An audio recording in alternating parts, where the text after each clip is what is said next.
శ్రీమద్భగవద్గీత 18వ అధ్యాయము మోక్ష సన్యాస యోగంలో 36, 37 శ్లోకాలు.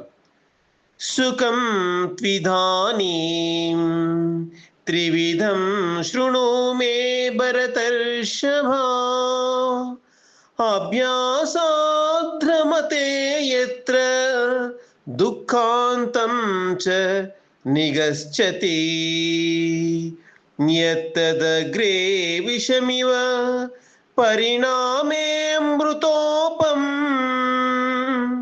తత్సుఖం సాత్వికం ప్రోక్తం ఆత్మబుద్ధి ప్రసాదజం.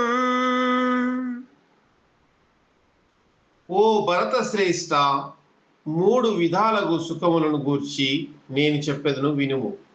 ఏ సుఖమునందు సాధకుడు జపము ధ్యానాదుల అభ్యాసం వలన ఆనందించునో మరియు దుఃఖాంతమును పొందునో, ఏ సుఖమైతే ప్రారంభ సమయమున విషము వలె అనిపించినను పరిణామమున అది అమృత తుల్యమై పరమాత్మకు సంబంధించిన విషయములలో నిమగ్నమగునో అట్టి సుఖమును సాత్విక సుఖము అని అందరూ అంటున్నాడు పరమాత్మ.